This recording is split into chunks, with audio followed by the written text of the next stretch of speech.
Hello and welcome everyone to episode 12 of Tavern Talk this evening, our Creature Combiner episode.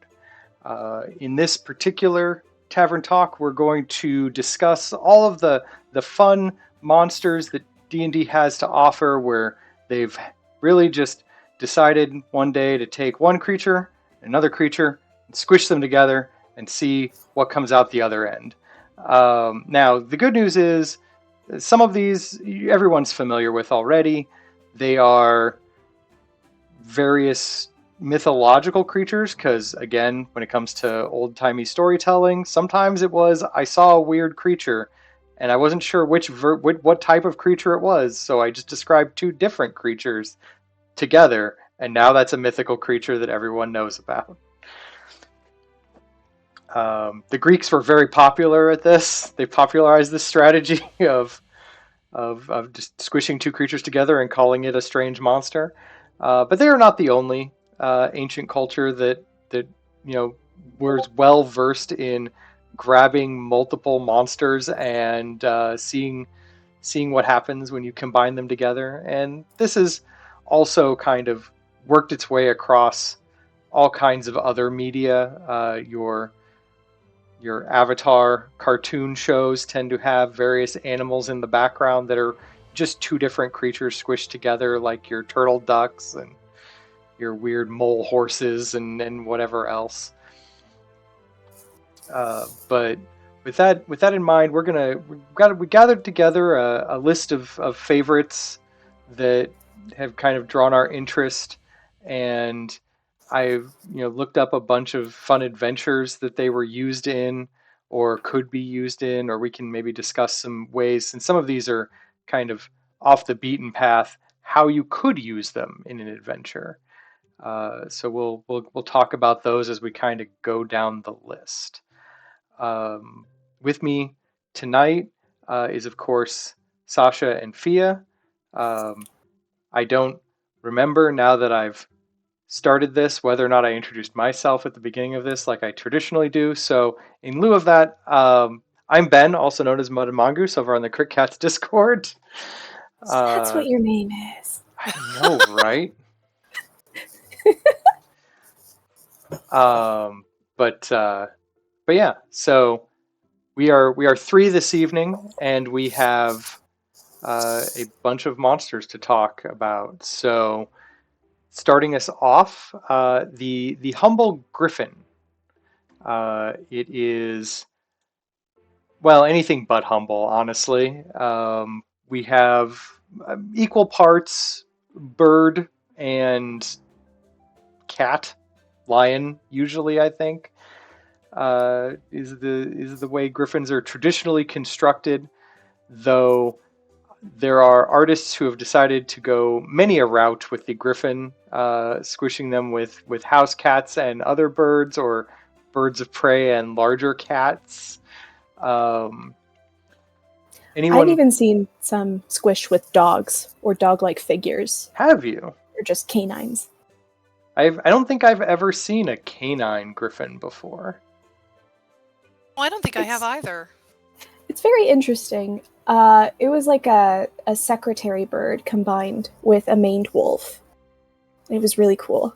And maned wolves are already cool on their own, but right. Secretary birds, also very cool. Putting the two together, it somehow looked awesome. Mm-hmm. Traditionally, griffins, of course, come from your older, like, Greek and Roman mythologies and other older cultures that have had these symbols used in all of their mythos before. D&D, of course, scraping a lot of that for itself, has used them. They are, in fact, so common, so non-copyrightable, I guess. The concept of the griffin, that they are a basic rules monster that Wizards mostly and D&D has traditionally just kind of given away for free as part of, like, the basic rules that they've used for getting started in D&D. Here's some starter monsters. Griffins in this version of D&D CR2 monsters, so they're your early level flying monster that the party can run into. Tend to be a little more meaty than your beginner level adventure, but maybe just right to introduce a tactical flying hunter into a later adventure when your party has made it to level 2 and are starting to get a feel for themselves. What see, Sasha, is there any fun Griffin bits you've ever come across? No, I don't think I've used griffins very much. I don't think a lot of games that I've been in have really used griffins. I mean, I think they've been around as like side creatures. They're kind of like observed in a farther area, but like not actually fighting them or kind of trying to befriend them or anything. So they're so you don't your any games you've interacted with, they haven't been like a major foe. They've just been kind of like part of the ambiance Yeah, of the setting. yeah, they haven't really been prominent, but they're kind of just like there. So I don't know. I don't. At least I don't remember. Uh, I mean there are not many adventures that I have run into that are Griffin centric. Fia, have you ever crossed paths with a Griffin in a D&D setting? Uh, Technically, yes. It was a homebrew sort of griffin called a micro griffin.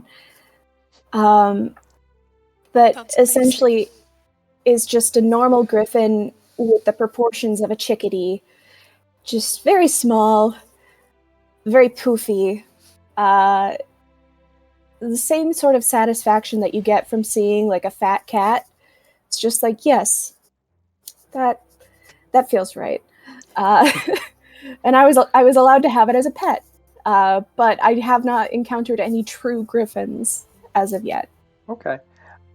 So an adventure that I came across a while back that I to this day think is an amazing little starter adventure to introduce people to the concept of not only just combined creatures, but bird centric combined creatures. Is an adventure. It was a kind of an independent published adventure called Birds of a Feather. And the the kind of gist of the adventure was at some point we all know that like owlbears and griffins and stuff exist, which are just birds combined with other animals. And it's probably a wizard did it. Like that's the general D&D vibe is, you know, there weren't these things and then a wizard happened and now there are these things, right? But no, but like the mystery of how it happened was lost to time, yada yada yada. Well, the point of this adventure was a kenku, this little bird guy, this kenku wizard stumbled upon the ritual that made owl bears and griffins. And what do kenku do better than anything else? They mimic things.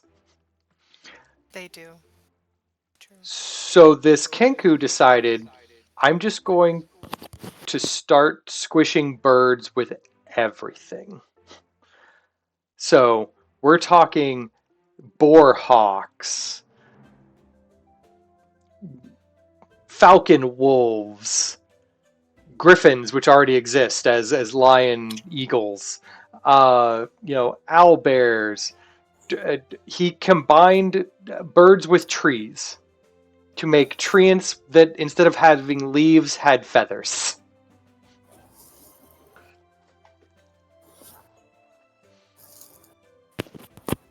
Very interesting.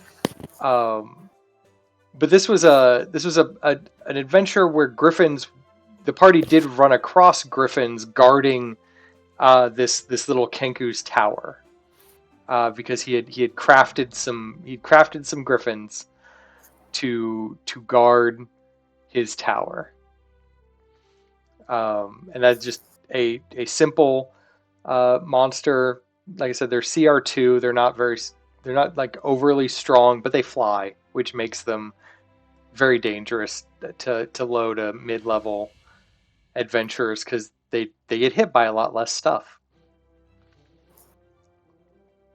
But that is an adventure that uses griffins that I appreciated.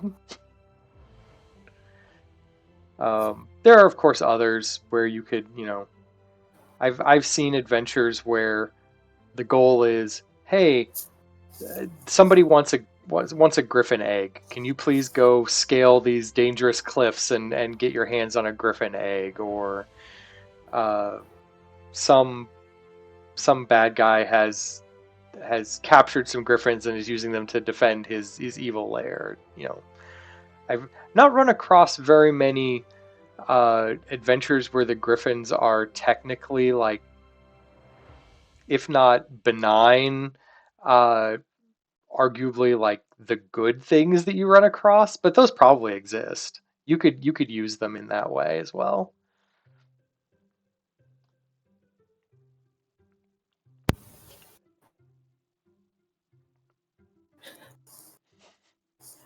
I'm trying to remember media that showcases griffins as the good guys, and first thing that comes to mind is unfortunately Harry Potter, but the second Oh, thing that comes to mind is more fortunately Chronicles of Narnia. oh yeah. Yeah, that's true. I completely forgot about Chronicles of Narnia. Completely forgot about them because the first thing I thought of was Harry Potter with the Griffin. That was the first thing I thought of. Yeah,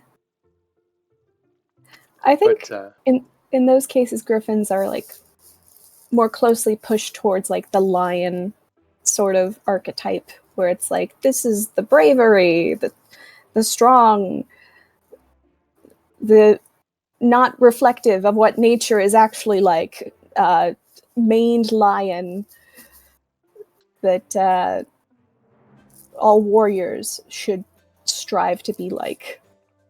yeah, they tend to be also used in a lot of like old English coat of arms and flags and stuff for that kind of reason, where you get like the best of both worlds of like the brave and daring lion, but also like the wise and imperious eagle or some. You get that combo that nobility really likes to use and fancy themselves. So that's a you get that a lot for griffins, and honestly, that could be a thing. Like you might have, if you want to use griffins as an aesthetic in your game, maybe there's like an order of knights or something that right there's griffin cavalry or whatever. I've seen that in various anime and other story, like old cartoons where people, the knights don't have horses. They either ride in on like griffins or something because griffins are cooler than pegasi, I guess. They're more aggressive. They're more aggressive than your standard flying horse. Within my personal opinion, horses are terrifying. I I don't disagree. Um, but yeah, so that but I have seen that in a lot of media, especially in like video games. Your Warcrafts and stuff use like the Griffin Riders and stuff like that, as opposed to any other particular flying mount for the good guys. The good guys get Griffins. Um, Moving on from Griffins, and I had mentioned earlier the owlbears. Owlbears, of course, very popular in D&D media. They are a bit of a poster child for D&D, um, mostly because it's fun to say owlbear, and it's fun to like that image that it kind of immediately forms in a mind of somebody who's not familiar with D&D at all. You're just like owlbear, and they're like, wait, what? And then they Yeah. try to imagine what that is, and you're like, you just combine an owl and a bear, and they're like, Yeah, and they'll be like, how? "Oh, you mean like that one girl did in the D&D movie that came out?" Yes, just like that. I took Um, physical damage from that. but yeah, so but no, owlbear is very very popular. Have been used from first edition all the way up to fifth edition in various adventures. Have been various, like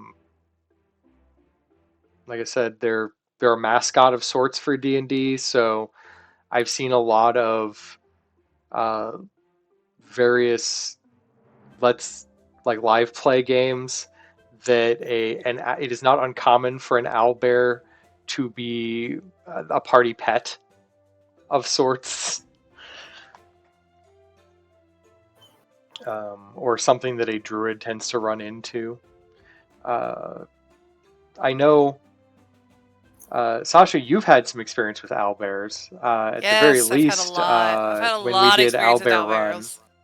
I've actually had more experience behind them too, just from fighting them or being around them or being the druid to try and befriend them because I wanted one as a cub because they're adorable as cubs. If you see an owlbear cub, they are the cutest thing I have ever seen. They are so cute when they're cubs. But I'm also the person that just goes, "Oh, look at the precious baby." And they're just like, "That thing is terrifying, ma'am." I'm like, "It's so cute. Look at it." I'm horrible.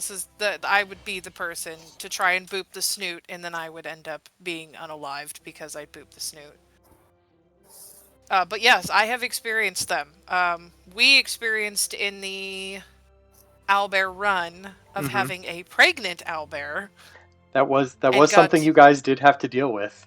And got to experience, yes, we got to experience her nesting in somebody's farm. We did not plan for that. It just kind of happened. Motherhood is beautiful. And she ended up laying her eggs there. They had to lug some eggs around on the adventure for the rest of the adventure. My character wanted to make sure we protected the eggs at all cost. Because honestly, he was about protecting life. How better to win the race than by getting across the finish line first, not just with the original owlbear you had, but with extras. Yeah, bonus owlbears. Yeah. Right. And kept them safe and sound. I'm pretty sure we did, because I made sure my character, being a paladin, was like, "No, they're sacred. They're innocent creatures. We got to finish this, and we got to make sure that they're all alive." Mm-hmm. And I think I mended one of them that was cracked. You did. You made it fancy, and you were a silver dragonborn, right? Yeah, it was a silver, so it so had like silver the cracks lining. got filled in with like silver lining from your magic. Mm-hmm. And then when it was born, it had like silver eyes, I think, too. I think it was something like that. Yeah, we did some fun after on that one. It was kind of fun.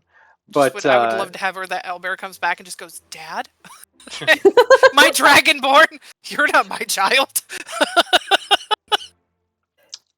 I'm not ready for kids. Considering their ubiquity, Fia, have you come across Dragonborn at all, or Dragonborn? Or not? Sorry, not yes, Dragonborn. Yes, owlbears as well, but surprisingly not as frequently as you might expect. In some older campaigns, very rarely have there been owlbear encounters, and they were usually just fights. But one of these days I'll get around to becoming besties with an owlbear, and then subsequently getting mauled by my bestie, like the girlies do. It's what we do. It's what we do best. Yeah. Girl dinner. The dinner is me. I'm I'm dinner. the dinner. You just like put salt on girl dinner. Love you, bestie. First bite, bestie. Ah!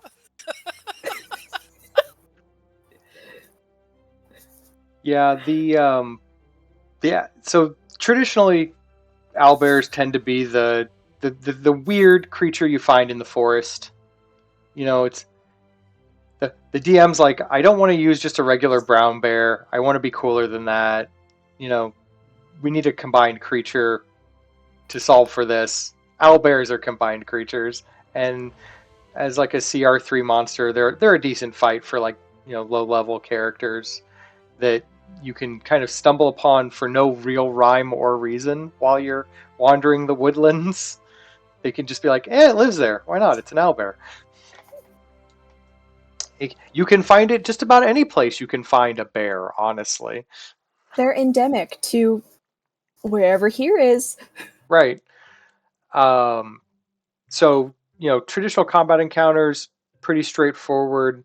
Uh, though, because, like I said, of their popularity, it is not unheard of for parties to try to capture, tame, and befriend owlbears. So, combats for DMs do not always pan out the way that they had originally planned. Because owlbears are honestly like one of those cool monsters that parties are like, that's fun. We want to keep it. Um, as we discussed earlier, the owlbear run adventure was one of the fun ways I had run across to use owlbears in a almost non-confrontational way, where the owlbear was more a hazard to the adventure.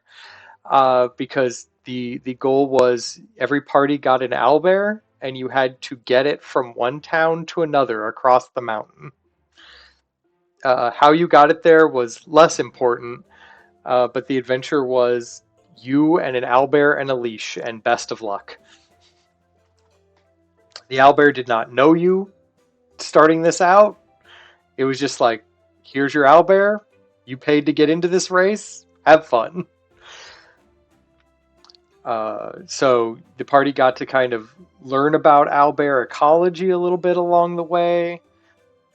Learn a little bit about owlbear biology when yours happened to be the pregnant owlbear in the roster of owlbears. I mean, to be fair, story wise, we chose accurately. Like Yeah, that was a really fun I want one. to let everyone know they chose that owlbear. They did not know that owlbear was pregnant at the time of choosing, but they could have figured it out ahead of time if they had thought about it. It was worth it. Absolutely worth it. But yeah, there were other owlbears in the race with various owlbear issues that kind of touched on various other bits of owlbear ecology. One of them was getting ready to go hibernate, so he would have been a slow owlbear. One of them was missing its mate. It had been caught. It had been captured for the race, and it missed its mate. And so during the race, you were going to run across its mate and have to figure out like a. You have to social an owlbear into letting letting its mate participate in the race and not be like real sad about missing each other till the end of the race or something. Um, then there was the owlbear that was a cat. It was secretly. It looked like a very very strong owlbear, but it was very secretly a coward. It had it had taken it had gotten roughed up as a cub by like wolves or something, and so it was just a very scared owlbear. So you had to give it some therapy along the way. But yeah, there were some interesting owlbears in that race. But that was a fun way to kind of use owlbears in a less confrontational way, where they were more, you had to deal with the quirks and interests of owlbears more than fight owlbears as you went. I liked that in the adventure. I liked using them in a way that is kind of off the beaten path.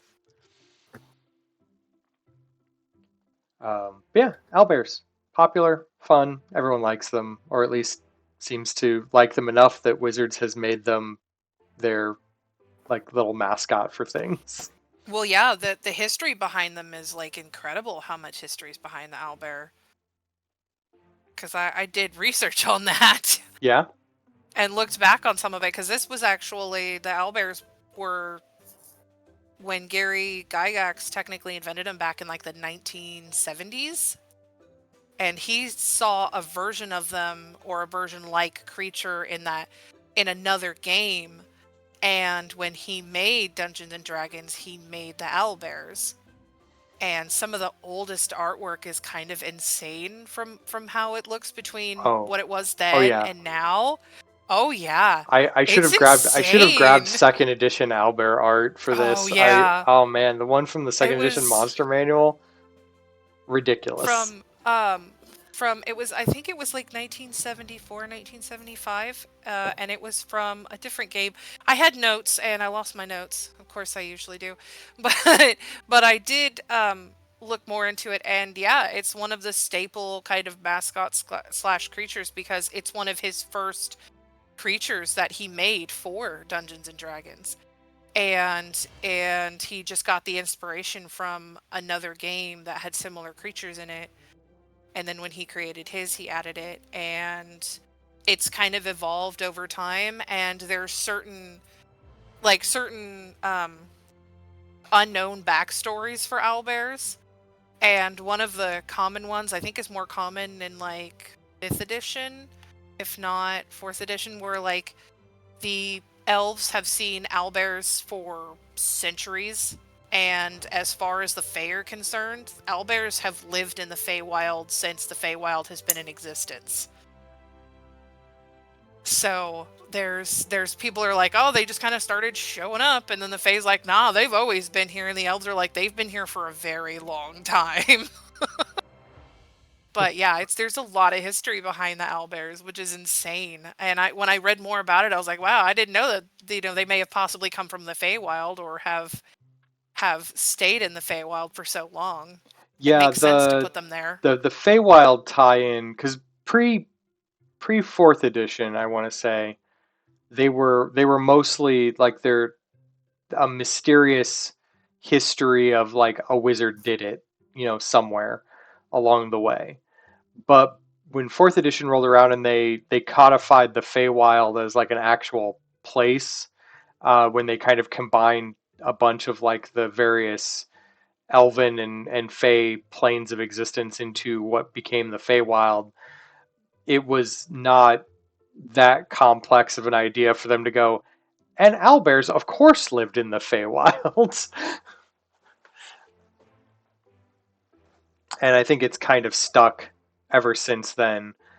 Depending on who's writing the adventure, it kind of oscillates between, you know, we don't know where owlbears came from, to other people going, oh no, they just wander out of the Feywild like all the time. Mm-hmm.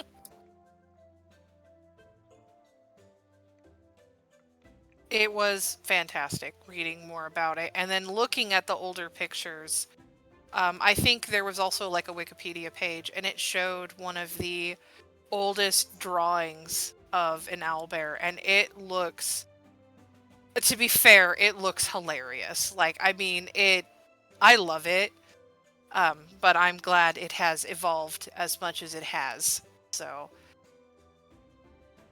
Yeah, I found one of the pictures I got up right now is kind of like a little Albo gallery that I found where someone just did owlbears in all of the different bear types and different owl types. mm-hmm, So it's like a polar bear, snowy owl, or like mm-hmm, a sun bear owl with the really long tongue that the sun bears have.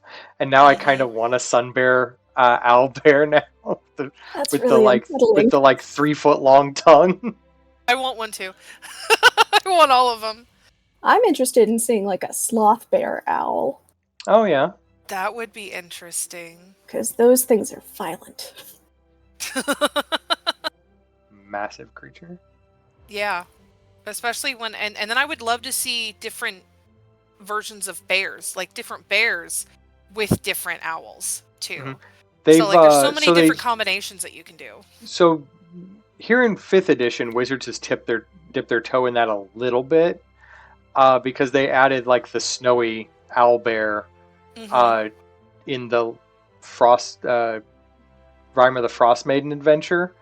So it's literally same stats as a normal owl bear. It just says that it's a basically a polar bear with like a snowy Mm-hmm. owl face.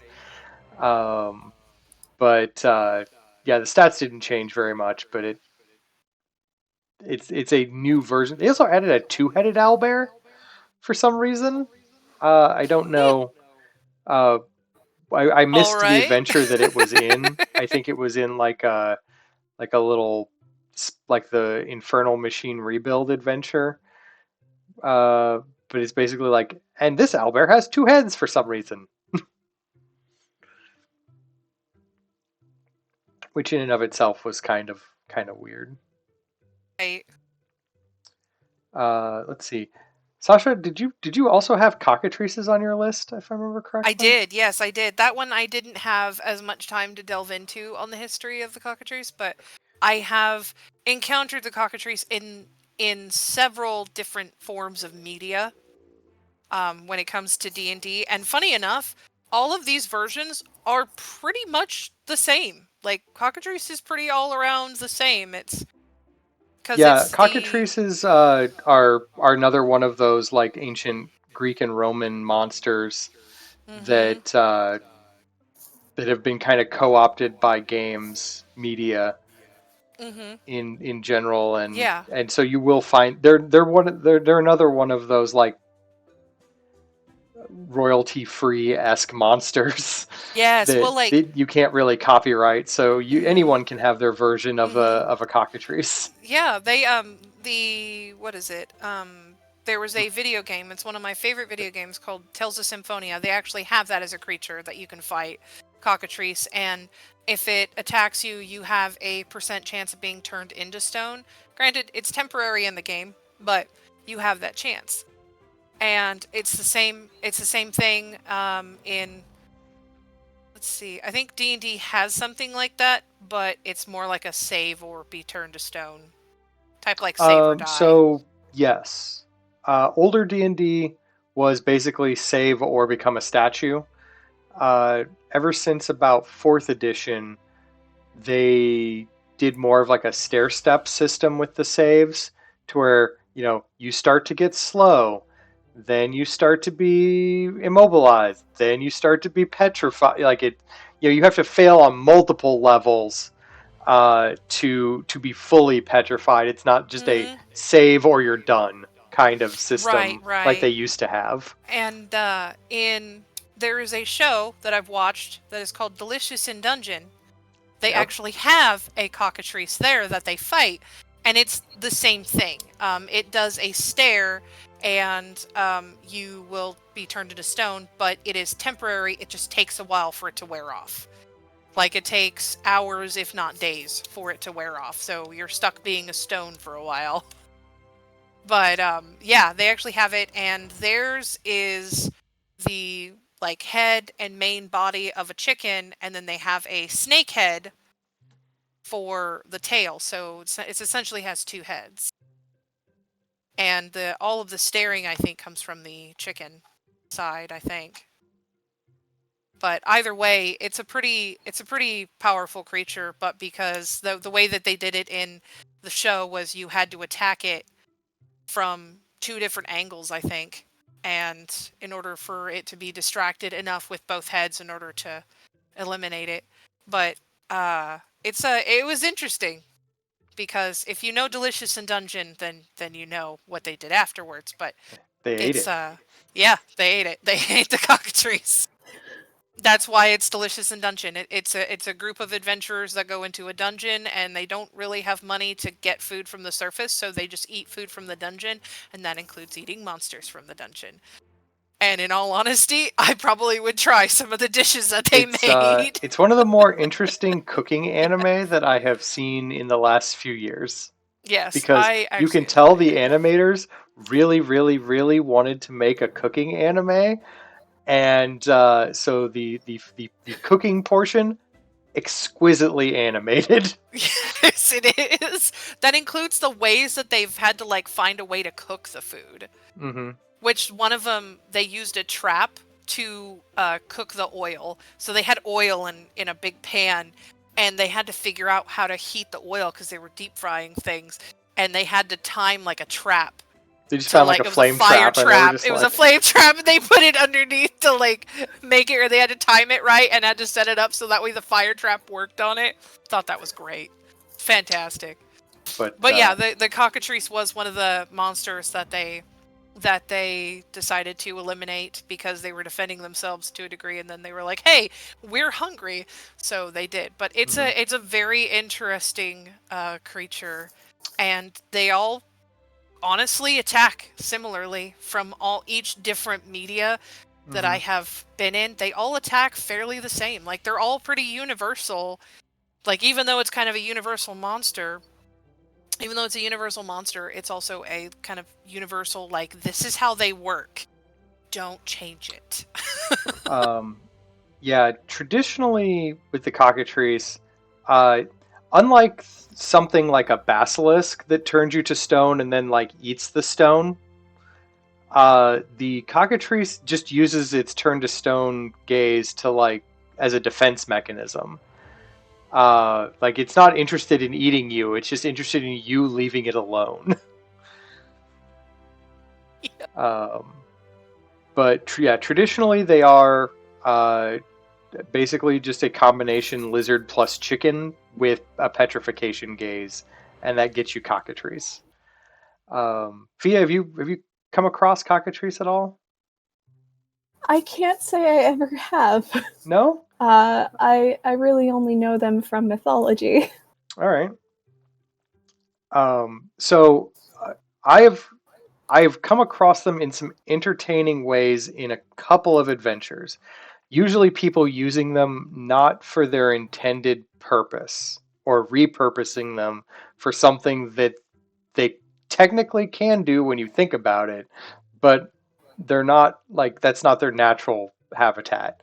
The first adventure that I came across cockatrices being used in a fun way was in like an old second edition Dungeon magazine. I think it was Dungeon magazine like 85, and it's an adventure called Flesh to Stone.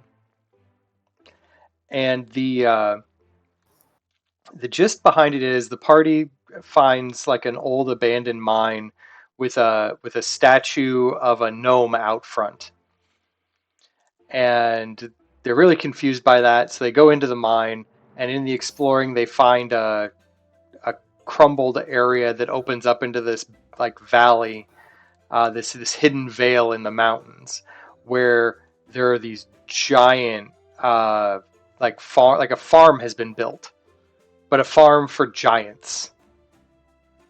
Um, and the place that this hole like opens up into is this fenced in area that's full of cockatrices.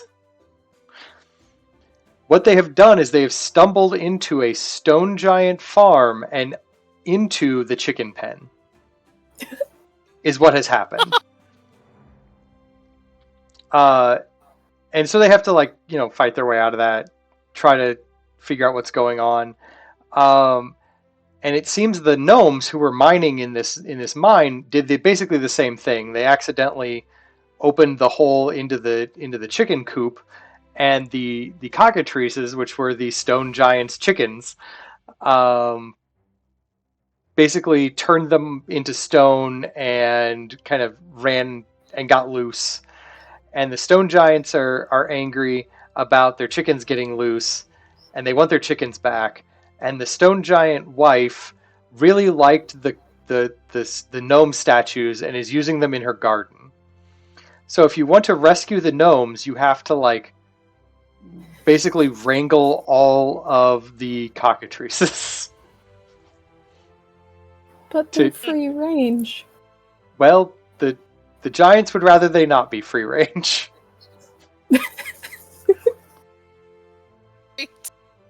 But yeah, so they're literally just the chickens on the farm. They just happen to be stone giants, and their chickens happen to be able to turn people into stone. Well, it makes sense that stone giants would have them because they're stone. Right, like stone giants are immune to the stone gaze. Like they're not going to get petrified. They don't care. They just look at him and just go, "Ha ha ha! Really funny, Greg."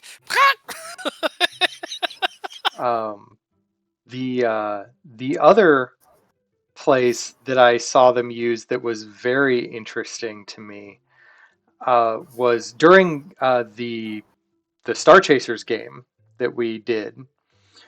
It was, I believe, before you joined, Fia, and maybe before. I think it was even the episode before, Sasha, you had done like a guest spot. But there was this tower that the party visited and like traveled up, and there was a cloud giant at the top of the tower.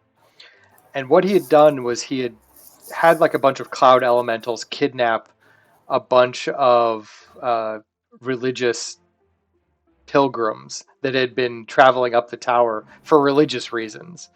And he had these cloud giants capture the pilgrims, bring them to the very top of the tower, and was using the I guess his wife used to keep cockatrices as pets, and then his wife died.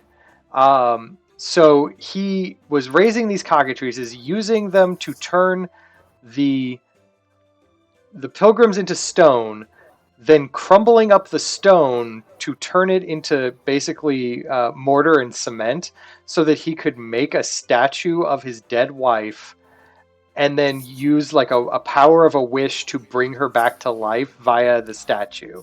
Like that was his plan. Huh. But he didn't have the stone because he's a cloud giant. He lives in the clouds. So he was using the cockatrices to turn people into stone to get the stone to make the statue. Sounds actually interesting. But that was another interesting use of cockatrice that isn't the traditional use that people would, I guess, tend to run across them in like the woods or whatever that they would traditionally live in, or some like little cave area where Yeah, a little bunch of cockatrice might live. I was assuming possibly some kind of cave near water is usually my first assumption with them. But I try to imagine exactly anywhere that I would imagine a wild chicken to be found. But in my head, I can't really imagine a wild chicken. They're so domesticated. Right? Well, technically, I've seen wild chickens, wild-ish chickens. I suspect they were a runaway flock, but right, they were like doing all right. That's how I imagine, like just a runaway flock of. Yeah, I mean, it's easy to imagine like a flock of turkeys, so it's like about the same thing. Speaking of just wild chicken, the second edition art for the cockatrice, I put it up here, is just like the silliest chicken with some bat wings and a lizard tail, and that's a cockatrice. He's looking at you. I know. I think I remember that picture too. I know I've seen it somewhere. Yeah, this is the second edition art for the cockatrice, and I love it. Have you used it before in a I Tavern have. Talk I think I've used when we talked about. I think we've talked about cockatrices before in like a monster thing, but I love this art. I love this art so much. So fun! It's just so great. Not because it's like really great art. It's fine art, but it just has like it has a soul to it that it draws me in. These are the cockatrices that I think of with the stone giants. These are the ones that I think of. Yeah.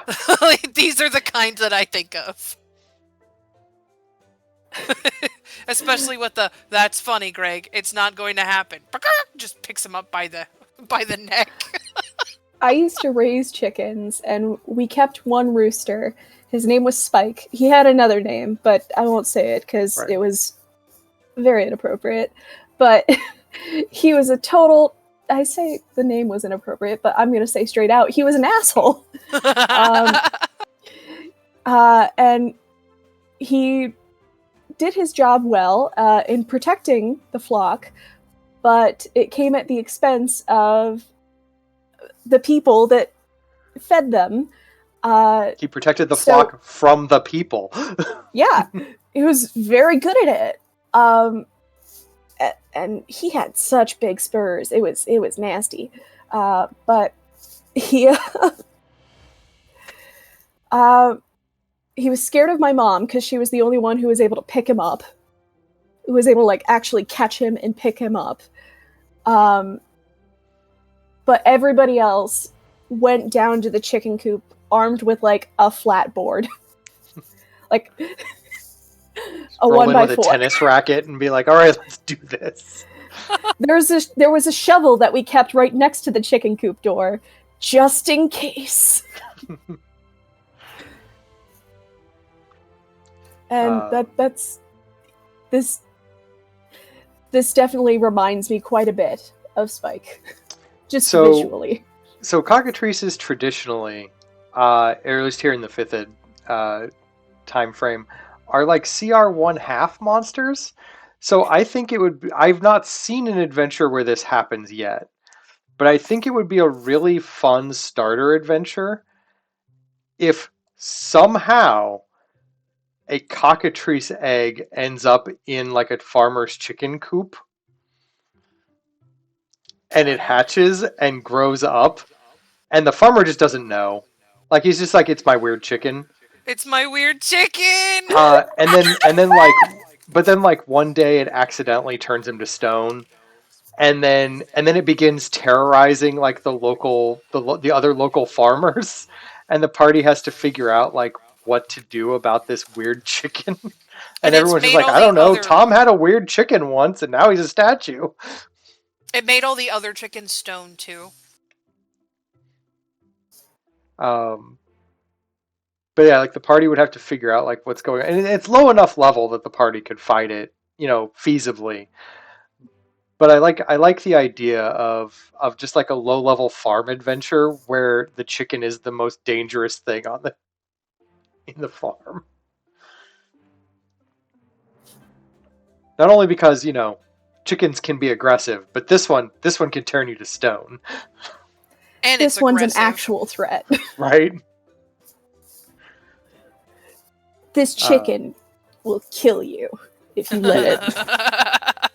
I mean, they're still an okay threat for like mid-level characters if you have them run across like a small flock of cockatrices, because that's a lot of save or start turning into stone, and that becomes a problem if enough of the party gets hit the wrong way. Like it's pretty swingy when you're dealing with that kind of power. So as a DM, I caution other DMs: use them safely. Use cockatrices in a safe manner. But if you want to give your party like a strange challenge, just be like, I don't know, a flock of cockatrices. Let's do this. It's just occurred to me, sorry, this is a very random thought, but I don't think I've ever seen a depiction of a cockatrice chick. I think you're correct. I don't think I've ever seen a hatchling cockatrice either. I don't think I have either. I am very curious on how they would look now. Well, I would imagine like a chicken, like a little baby chicken. So little fluff yellow. The wings would be more leathery than chicken wings traditionally, I think. And then instead of like the little chicken tail nub, you'd have like a little, maybe like one of those not newt, but like a skink tail that has like a bright color, like a blue or like a green stripe down it or something. Maybe. I think I have a mission now. And then would it? I look forward to this. Would it be the kind of egg that would it come out of like a chicken egg, or would it come out of more like a reptile egg, which tends to be soft? So there's the jury is out on that because I have seen it described multiple ways of either a standard like chicken egg or more leathery reptilian egg. So it could go either way. Now, arguably, it's got the front end. It's got like the face of a chicken, which means that I would I would guess more of a hard that leads me to more chicken egg style because you need the beak to peck your way out. You need the egg tooth, as it were. Um, but I mean, it's a fantasy monster. It could come out of either, and it'd be perfectly fine. True, true. I think it would probably be a more reptilian egg, just because it needs more space. Because it would have a longer spine with the Oh tail. yeah, because it'd have the right? tail. Yeah, maybe. Yeah. So it would need an egg that has the ability to stretch as it grows. Yeah. I could see that. So yeah. In the future, if you are so inclined or inspired, reptilian egg, baby chick cockatrice. That just seems like a delightful twist in an adventure where the party comes into a town. They're like, oh, there's a cockatrice terrorizing the forest. You should go hunt it. And then they go in, they see all the stone animals and people, and then they just see a little baby. And just like, well, conundrum. Now what happens is the party adopts it and it becomes the pet. And now as the DM, you have to deal with the fact that the party has a pet that turns things to stone. Yep, that sounds about right. Now, if you're an enterprising DM, you're like, I don't know, that's the choice you guys made, so that next time your baby cockatrice accidentally turns the local sheriff's prize hound into a statue. That's an explanation you're going to have with the sheriff. Fair. Every conversation will just evolve into, why are you looking at my chicken, man? What's wrong with it? It's just a chicken. It's clearly not a chicken. Some of it is a chicken. Some of it is a chicken. I don't know what you think you're seeing, but this is a chicken to me, man. Yeah. Moving into other animals of less strangeness. Fia, you'd mentioned tressums as a creature of note. Yes, and I wish I could say that there was a reason other than I like cats. I mean, that is a solid enough reason. And the amount of shenaniganery with cats escalates when you give them the ability to fly. It's true. They can now knock things off the tallest shelves. Exactly.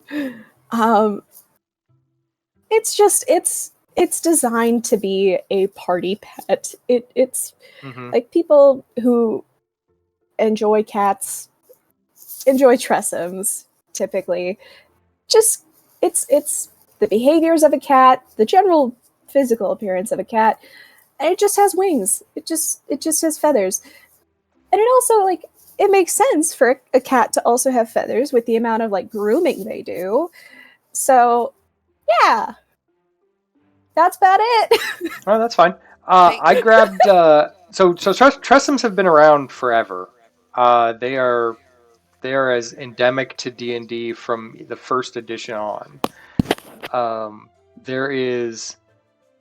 I grabbed some art from the first, second edition layout. I forget if that middle one's third edition art. It doesn't look starving enough to be third edition art. That was one of the things. Third edition monsters always looked like they were very hungry for some reason, like they hadn't eaten in 6 weeks. That may be to add a fear factor whenever adventurers encounter them. I don't know. I just always noticed that about third edition monster art. It looks like they just hadn't eaten in way too long. But no, tressums have been around. Traditionally, they tend to be not main adventure. Like you never fight them because why would you? They're just cats. But there's they've got this deal where they're always like the wizard. They're wizard familiar. Right. The familiar will always be, if you have a cat familiar, why not have a winged cat familiar? I It always gives it that little air of specialness. So it has definitely been party pet material for quite some time. Uh, it joined in fifth edition with the Storm King's Thunder adventure as a party pet of sorts. It was it was a I think a messenger of some kind for like one of the NPCs. So you could like it would either like be the NPC's eyes and ears with the party, or like run messages back and forth as like a mail yeah. system. I kind But of think of the 3.5 with you can add, well, I guess it's more like a third edition thing where you can add templates onto creatures. So like I always just think it's just a cat with a winged template attached to it, which is pretty awesome in of itself because it's a very interesting little creature that absolutely would be a wizard's familiar.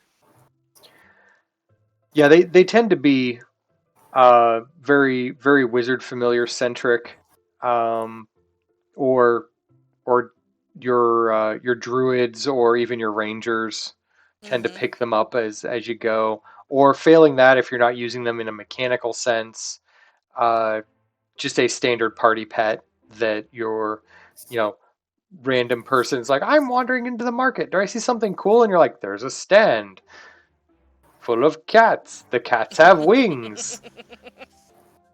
I buy a cat with wings. Okay, now you got a cat with wings. It's a party pet. Let's do Now you this. gotta feed it. Yeah, now you gotta feed it. It's gonna cause a lot of problems. It's gonna get places you don't want it to be. It's gonna knock over things you don't want it to knock over. Essentially. You will get a hairball coughed on you from 3 branches up while you're camping at night in the woods. Yep. Um, Essentially, that's how that works. You will not be able to spend even a single night resting because you will not know whether or not it is the cat or an actual monster. right? It's like, what are those? What are those eyes in the darkness watching us? It's our cat. Oh, But it's the cat. But it's everywhere. I know. It's our cat. As it's silently judging us. What are those eyes in the darkness? Oh, honey, the pupils are big and stupid. That's clearly the cat. Right. Clearly. And just looks at it, goes, "Oh no! Look at those dilated pupils. It's in dumbass mode." See, the rogue's like, watch, and he pulls like a gem out of his pocket, and like it catches the firelight just right He's to give gonna like him. a little glimmer, and all of a sudden, like the cat just pounces from the bushes, wings all spread out. Yes. That's perfect. That is absolutely perfect. That is actually what I see. But yeah, I don't have a good use monster wise for Tressums. They are CR0 creatures. They're about like saying, I want a cat to be the main villain of the adventure. The only place that it would be mildly usable is I do have an adventure that basically stars a crazy cat lady druid who just collects like she just has hordes of cats, but they are magically altered in some way, shape, or form to make. So if you use the like they use like a swarm stat block, so that enough of them can be an actual threat to a party. So I could picture them having a couple of these as like their spies or something that the party has to like deal with in some way, shape, or form, or placate in some way. so that it doesn't like run back to her and tell her, it's like give the cat a treat, and it'll just be busy with that, and it won't go back to its master. You get the drop on her or something. But traditionally, I don't really have a good this as a combatable monster suggestion, more than this is more designed as a party pet and or a social encounter problem. Mm-hmm. It's a hazard more than anything A else. problem for you. I mean, they're great. I mean, I enjoy them. My wife has a Pact of the Chain like Fey Pact Warlock in one of the Eberron games that we're playing, and her familiar is a Tressum that she got from her patron, and it's pretty sassy. This one can talk, so that being a effectively a CR1 Pact of the Chain creature gave it some added on abilities that normal Tressums don't traditionally have. But yeah, this is a sassy Tressum. But yeah, no, they're fun. I like them. I've used them before as party pets, various familiars, your occasional like spies for secret organizations that can talk to animals. They are technically monstrosities now, but when they were in the Storm King's Thunder book originally, I think they were only labeled as like beasts. So arguably, the people that had like speak with beasts and stuff could talk to them just fine. But no, they were fun. Um, has anyone used them in fun ways that I'm unaware of? I don't know if I have, because I haven't really used this creature very much. So I'm not sure if I have or not. Well, if you haven't, there's not, like I said, I don't. There's not a lot you can do with them outside of like flavor, like as just like window dressing for a weird shop, or a wizard or somebody that has like a fun familiar. Right, Um, and it actually gives me ideas for my own game to throw in there. And that's kind of why I like doing some of that stuff, is I look and I go, "Oh, well I could probably do this." why have a bird familiar or a cat familiar when you can have both? Yeah. It's pretty much, why not both? Pretty much, why not both? Yeah. In more winged creatures, we have the Periton up next. Um, another Fia request. Yes. But Sorry. no, go ahead. I had a little bit more substance when considering this one, in that Peritons are from Greek mythology, and they're associated with the myth of Atlantis. They're considered to be bad omens, and I believe, as the myth goes, if my memory serves me correct, the Atlanteans watched the Peritons fly away as their city faced Sank. disaster. Yeah. And from then on, they've been considered just real bad luck, just ill omens.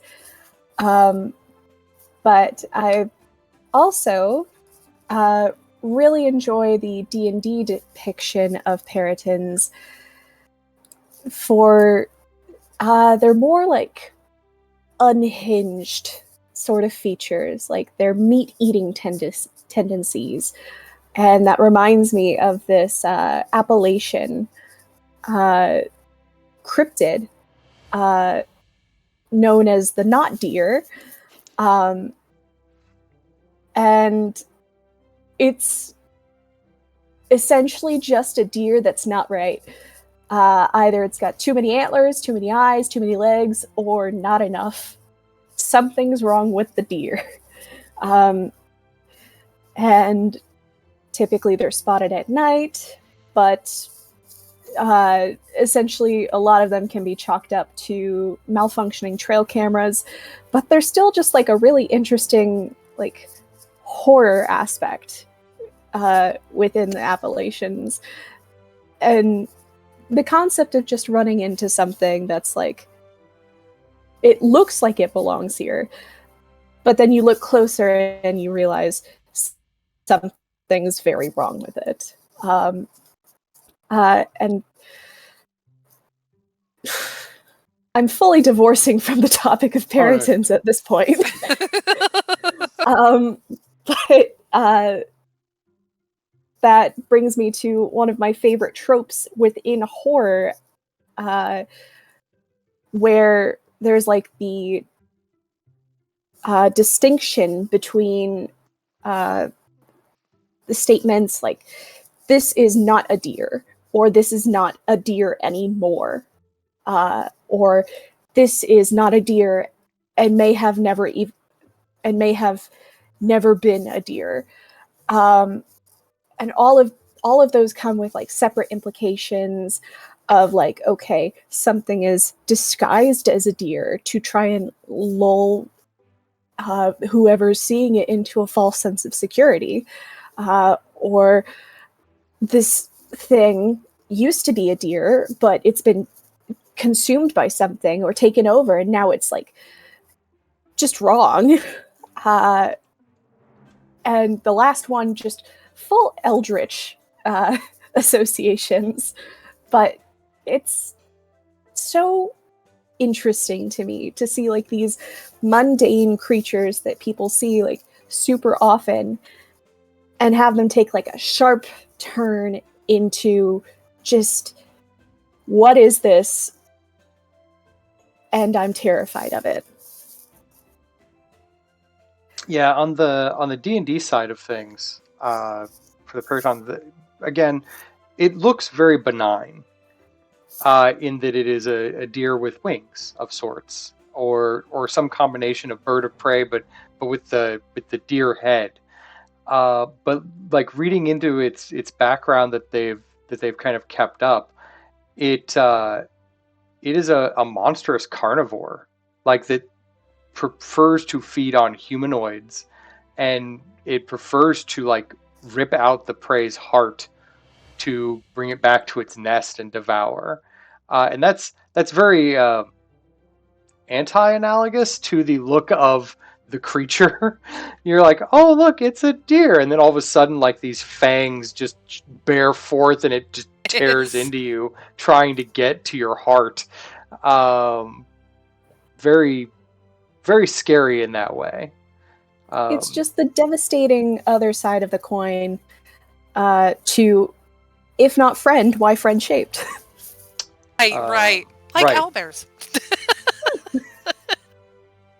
I could see that looking at the party. It just goes, you see this majestic creature just standing on top of a rock as it is watching you, and they're like, oh wow, what a beautiful looking deer with this beautiful flowing wings. Right. It's like a Pegasus. It's totally friendly. It's beautiful, and you go towards it and it just eyes you, and all of a sudden all of a sudden it's roll for initiative. They even like rolled it into the like ecology of the Periton, where they're just like, here's the deal. In order, as part of its reproductive cycle, it needs the female has to consume a freshly killed humanoid heart before the reproduction cycle can kind of begin, as kind of like as a primer. So that's just, if you want more Peritons, you just have to murder people. Great.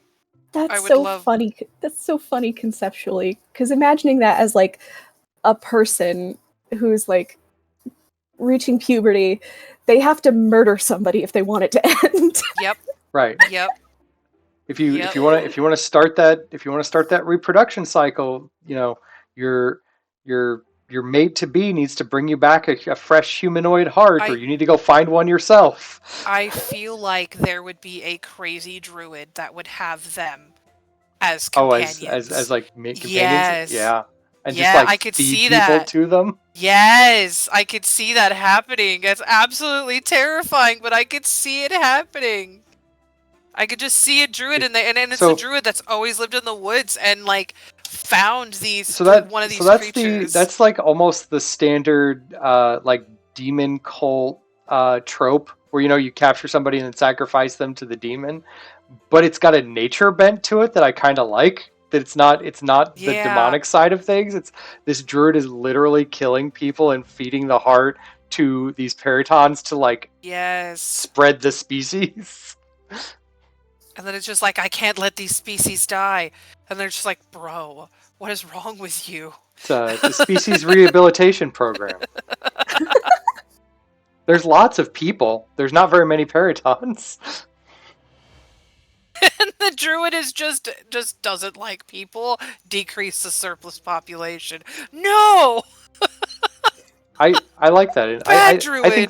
that would make for a fun adventure. If like in a local town or something, people just have been going Mm, missing, and traditionally when people go missing, there's some goblins or something, or there's a monster in the woods, or there's a demon cult involved, something along those lines. But no, yep. no, it is a druid that is kidnapping people and sacrificing them on some uh, druidic altar to feed some peritons. Yep. And it I'm just... still Go ahead. I'm still stuck in the Appalachian mindset of Yeah. just like, well, see now, I took the body and I gutted it, and then I just left out all the organs so that the deers and their youngins can can get a little snack on their way down the trail. Yep. Sounds about right. When it was a youngin and D&D Appalachia. it needed food and I didn't want it. Well, I found this random person and I kind of realized it was kind of hunkering for him. I just figured I'd feed the little fella. And that's just how it started. Now they're just my friends. Now they come into my garage. Garage. I was just gonna say my garage. I could honestly, I kind of want to have that as some kind of antagonist or Well, anti-hero that actually has an army of said creatures. Well, That would be a wonderful anti-hero. bookmark that for a later adventure. That's how these seeds happen. I also it's 100% becoming an adventure scene later. reminds me of a druid that I want to make, not like that where it has that kind of heinous intent on it, but I have a druid that just literally has pocket pigeons, and they just like show up and they're like, "What's up?" Throws a pigeon at them. They're like, "Where does he keep all the pigeons?" But it's a pigeon-sized griffin. Yeah. A micro griffin. A micro griffin, yeah. As it were. Would be a little bit more difficult because apparently they're the size of cats, but just Dale Gribble it and be like, "Pocket griffin." A hummingbird griffin. Yeah, well, hummingbird griffin. Yeah, that would work too. The little hummingbird griffin. That'd be cute. That'd be adorable. Its little beak acts like a scourge.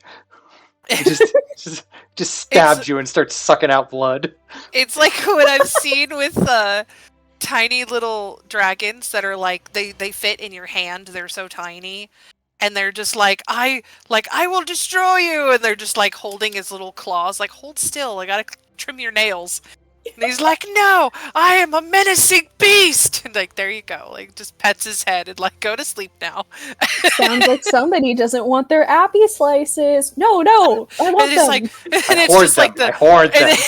And then it's just a, fine, give me apple slices. Perish he who tries to deprive me of my appy slices. Or they collect the pennies around the house. Yep. And that's their hoard. They hoard pennies and buttons. But yeah, it's just something like that where it's just a tiny little creature and it's a druid that just has them no matter So what on yeah, hand. Just this is an bing adventure. bong, here's This a is an adventure pigeon. seed. I look forward to see how it grows going forward. But yeah, Peritons, they're pretty cool. Yeah. No, yeah, they're dangerous monsters. They are extremely violent, and they do have a bit of history. So they're one of those. There's one of those fun monsters that don't get a lot of play. I could not. I know that they pop up in adventures rarely as kind of like a thing that you like. I know they're in like Rime of the Frost Maiden as an Hmm. encounter you can on like the random encounter table of things you can encounter like out in the wilderness. But I've never seen an adventure that like showcases them in a Right. real way. And so I think the idea of if someone had made like a druid adventure that's like sacrificing people to peritons as a species reintroduction method, um, I think that would be a fun adventure that would kind of showcase them better than they have gotten so far. Because traditionally they just show up in like random encounter tables more than anything else. Yeah, yeah. They would be definitely fun to do that for, and just to kind of introduce. So I think I have that. I will I have think plans. the only time I've ever seen them called out is there was an adventure back in second ed that involved like some flying horses, not not Pegasi, horses that could just run on the air like normal. Um, I forget what they were called off the top of my head, but they're specifically not Pegasi, and they're just magic flying horses. And but there was an area that had like some pollution problem, like some Darrow had moved in and started a blast forge underneath this mountain, and were venting all of this like poison smog up into the air. And the like little cloud home that the horses lived on was getting tainted, and they were getting dizzy and falling out of the sky, and being very sad about it. And so the party has to help them out. But like if the party goes up with them to visit like they want the party to come visit like an air elemental sprite or something that lives up in a cloud castle as well, and she's gone because she went down to figure out what was going on and got captured or something. But while the party's up there, like a pair of peritons like attack them while they're riding the horses. But I mean that's the only time I specifically remember them being called out in an adventure and not just being part of the random encounter Mhm. table that you might find while wandering around. I So honestly haven't really encountered them, so yeah, I really haven't. they're a very low impact monster traditionally. Not that they're not cool monsters, they just don't get a lot of play. I've Right. Oh, they're noticed. interesting. They look like absolutely gorgeous, and they look very interesting, and they look like something that it would be the kind where you want to not be, murderized by one, but you also kind of want to know more about it because it's such an interesting creature for such a combination of a deer with wings. Because there have been some interesting deer, um, especially when it comes into more in deer season, where you see some of the ones that have their scent glands. Definitely weird looking ones, Hmm. because they'll have them and they actually have extra nostrils that open up on their face. It's really interesting. Hmm. So that's just kind Strange of what I deer. think of, because I also you talked about it. I also thought of a cryptid, like instantaneously thought of cryptid as soon as like you had mentioned Appalachian. My brain went, yes, that deer. I also thought of that deer. The And not not deer. deer. The not deer, also terrifying. Yeah, it makes me want more horror uh, campaigns, just in general. Yes. Mm-hmm. But yeah, so up to this point, uh, all of our creatures have been what if bird plus other animal, and so being the contrarian that I am, we're gonna break that streak right now. How dare you? How dare I indeed? You Uh, monster. so one of the ones that interested me was the Commodon, which is what if leopard but snakes for head, like Snake Friends, snakes for Interesting. mane. So, like, kind of like a Medusa, but for cat. Sort of. They don't turn you to stone. Right. They have a sleep gas that they breathe for some reason. Um, they have a sleep gas breath weapon, and then they bite you like a normal leopard, and then their snakes bite you for a stupid amount of poison damage. Just sounds like incapacitating their victim Yeah. no matter which way. So, Um, interesting. but they they've been around for a while. They're not like ancient D&D, and they don't have like a mythological proxy that they pull from. Uh, there aren't like legends of the Commodon in the jungle tribes of wherever you might find leopards. They're not they're not traditional mythological creatures. They're minted for fantasy games, and the first instance of them that popped up, I think, was around like the third edition era, where they were basically a a displacer beast variant. So instead of like the jaguar with like the tentacles coming off its shoulders and strange displacing powers, this was a much more straightforward leopard with various snakes and then some kind of a breath weapon. But very very simple. You could tell that at some point there was a pitch meeting at like D&D headquarters where they were like, we need some new monsters. What do you guys got? We need, displacer beasts are fun, but we use them a lot. Is there something we could use that's like it? And someone was like, I don't know, leopard with snakes. How's that sound? Sound fun? Let's do that. I like the little art down there with like it looks like mama and a baby. Oh, you think that's cute? Hold on one second. It's adorable because the baby snakes are also adorable. Oh gosh, look at that precious baby. Isn't he adorable? Is it so cute? It's so Um, cute. so in fifth edition, these guys got introduced to the game via Tomb of Annihilation. They were creatures that you would run into in the jungle or in the city of Omu when you got to the end.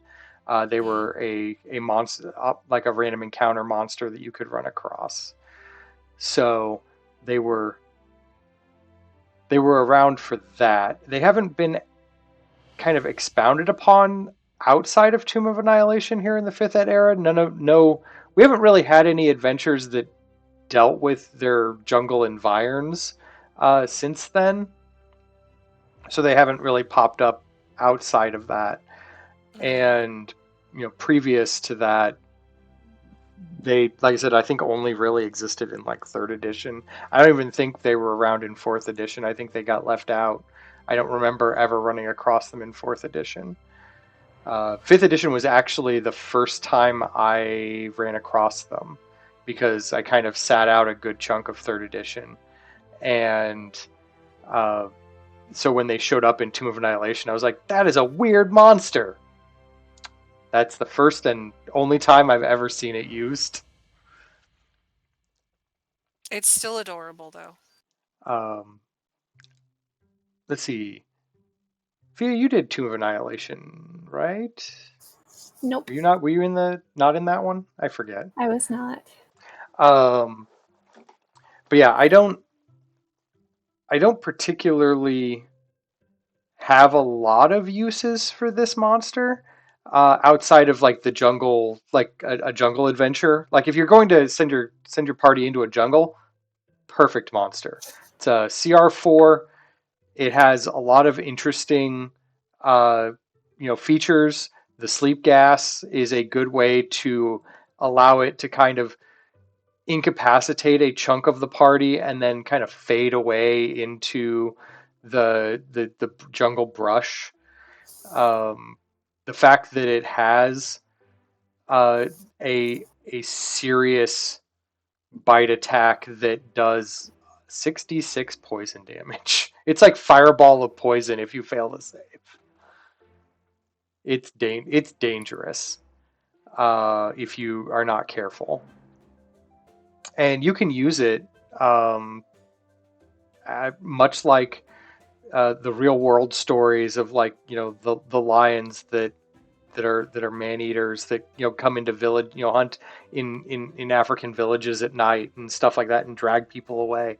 This could be a very similar thing where it catches a lone traveler out at night, puts them to sleep and drags them away and they just go missing. Mm-hmm. And then their body is found later, looks like it's been picked over by a cat, but it's also tainted with a deadly toxin, and you have to medicine checks trying to figure out why what actually killed. If a party is not familiar with the Cameron, they may not understand what killed him, or what it's like these don't match up. This person's been horribly poisoned, this person's been attacked by a leopard, this person there's a lot of mix and match here. This it doesn't look like they struggled for some reason. I would struggle. And you're like, well, sleep gas. They didn't struggle. So if you want to do like a fun jungle mystery kind of like a slow burn horror jungle mystery or like thriller kind of deal, these are ideal monsters for that. Here's the traditional art. Has a little bit of a more vicious vibe to it. I still love it though. Oh yeah, I really like this art. Really spoke to me when I saw it while I was flipping through the Tomb of Annihilation book originally when it first came out, and I was like, oh, where does the party run into these? And then it turns out like the party doesn't run into them until like the end of the adventure for the most part, which is a little sad. Right. Because by then the party is definitely strong enough to deal with them without real issue. But I do want to use them in future adventures.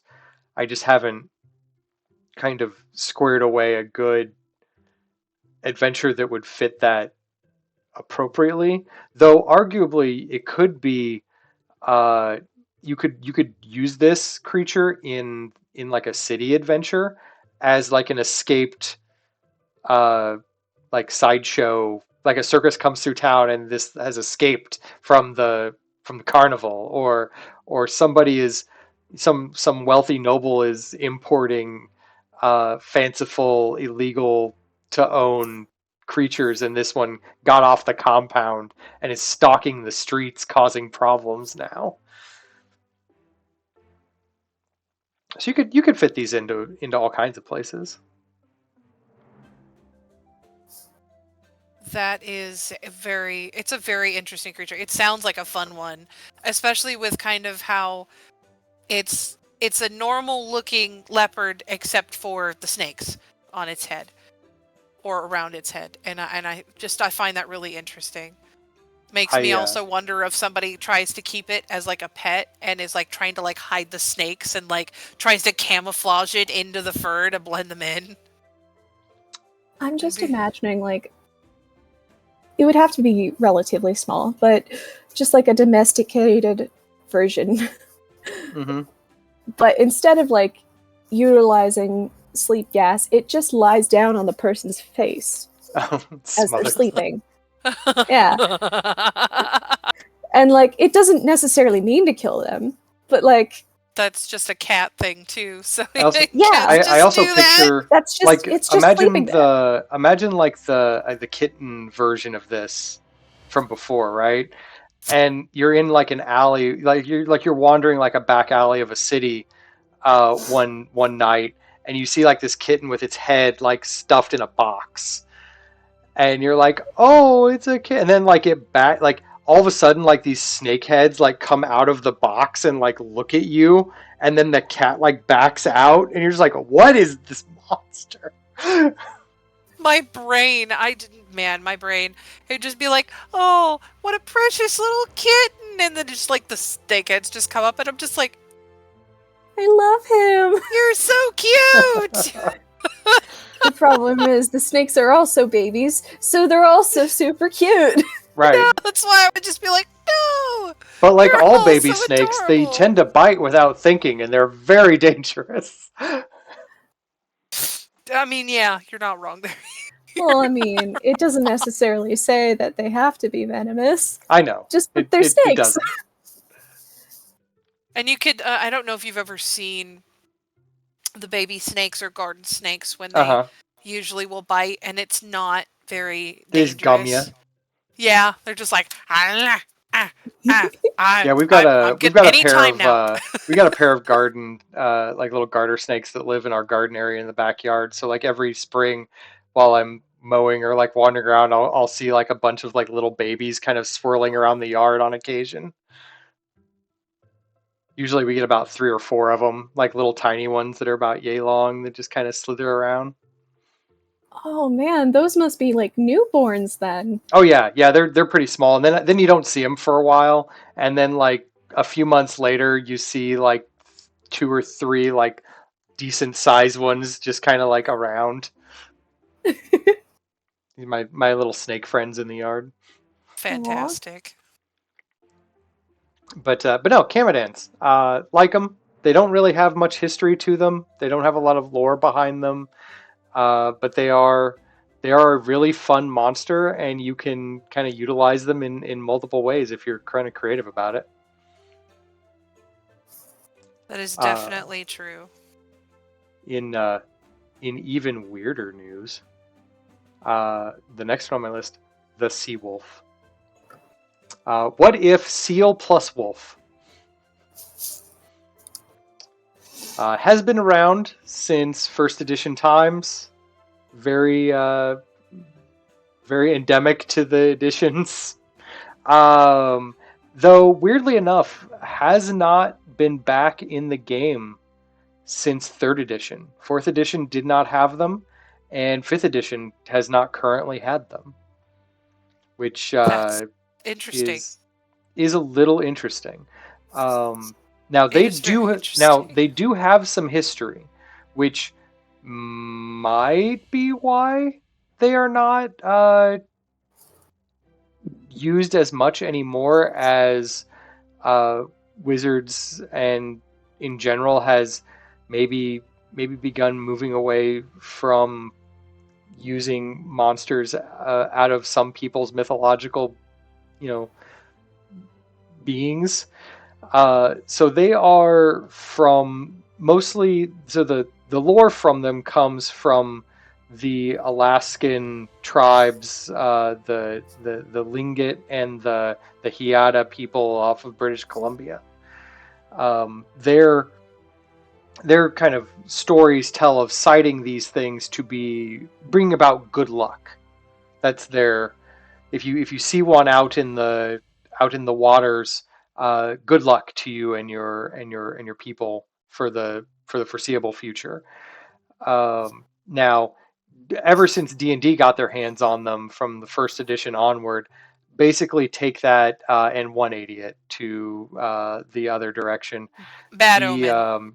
the they are strictly evil, mean, uh, killing for sport monsters that do not care for you or your friends.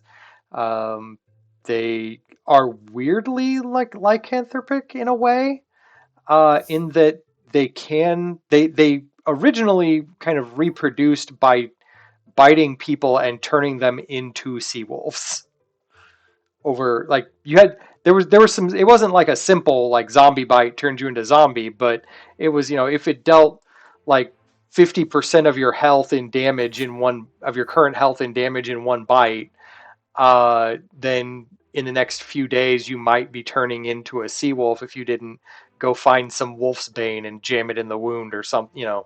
It followed like slight werewolf rules, um, but not all the werewolf rules. But they were an interesting creature. Like I said, having not, let's see, did you ever run across these, Sasha, in third ed? Because I know you played a lot of third ed.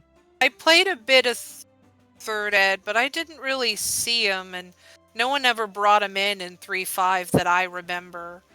So I'm not 100% sure on that one. Like the last book they were printed in was like 2005. Right. It's been a while since I've played third edition, but I don't think I actually had those as an enemy. Like, I just didn't think they were very common. Not sure on that part. Fia, how do you feel about sea wolves? I find them interesting. I don't know. I mean, it's mostly because that artwork, like that artwork just screams I'm a dorkfish, and that's just kind of what gets me with that artwork. But then the one that's got more kind of fur and color kind of reminds me of like sea lions. And just what if sea lions just got really angry? And I think that's kind of what I think of. Because sea lions are also essentially very deadly creatures if they do not want to be bothered. So I kind of put them on that same. They're just the water dogs. They're just mean water dogs. And I guess the reason why they decided to change them to be vicious and almost like lycanthrope style is because, well, wolves are a very common enemy in almost every form of media. So it makes sense to kind of turn them into the 180 despite how wolves actually are. Most of the media kind of looks at wolves and goes, well, we're going to make these evil looking because wolves totally attack people all the time. Yeah. Fia? I am disappointed that the opportunity was missed to call them sea dogs. Yeah. On the sheer principle that it feels like it's obvious. It's right there. Yeah. Aside from that, I don't know. I like the combination. I like weird, unconventional animal combinations, because normally you wouldn't place wolves in the water. But now suddenly you have to be scared of the wolves in the water. And it makes me kind of... It's a pot of dolphins. No, it's not. No, those are not dolphins. Oh, it's a bunch of harbor seals. Back away. then you just like this snout like crests the water near this. Ow! And you're like, oh no. And it's like, do they still hunt in packs in the water? I'm not going to stay here to find out. They do. They do still hunt in packs. I just like where it's like, I'm not staying here to find out. They don't hunt in packs. Don't be silly. They're called pods. Or schools. Honestly, like, the concept art reminds me strangely of selkies from Irish folklore. Yes. When I looked them up, I was expecting to see if that's where they had pulled from. And no, they were specifically more from the Alaskan folklore side of things. I'd be very interested to know how they would like interact with other creatures in the water. Because if they just like kill for sport, then how do they interact with like sirens or sea elves? I feel like they traditionally would be not terrified well. of orcas. In adventures where they might pop in, I would expect them to be like a monster that is terrorizing these populations, and like the party's been contracted to like solve for that somehow. Conceptually, I'm just sorry. Go ahead. No, you're fine. You go ahead. I'm just imagining like a underwater version of like, okay, basic encounter. You are in a caravan going through a forest and you come across a pack of wolves. Roll for initiative.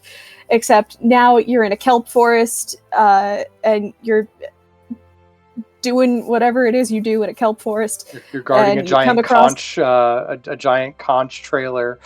Exactly. You're on the proverbial Oregon Trail. Full of pearls or something. And you run into a pack of wolves. Right. They would be interesting for an underwater campaign, though. I could see them being for an underwater campaign. Oh yeah, I'd play that. They're like solid foot soldier monsters for an underwater campaign where you're just like, there's so many.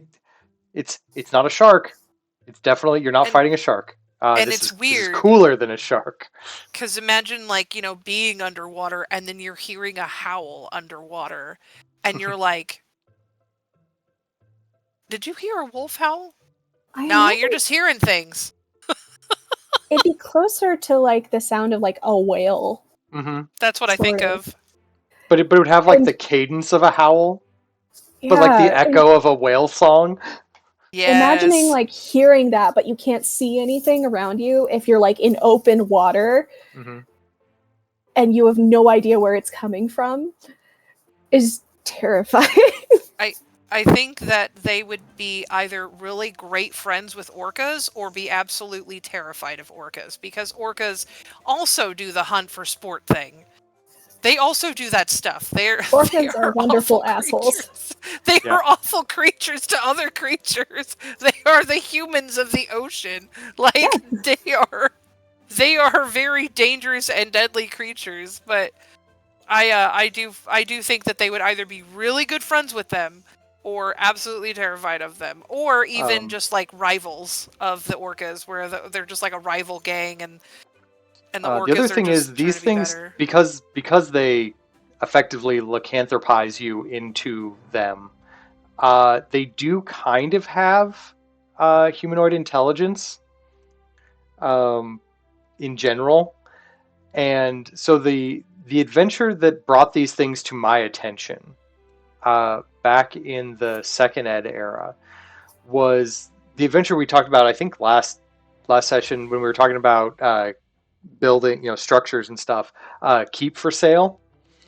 That keep that the party had to go to and kind of clear out.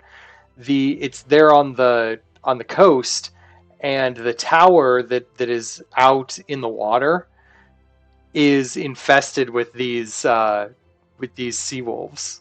Yeah. And you have to like fight them off or like placate them and negotiate with them somehow to get them to leave. That is an interesting one.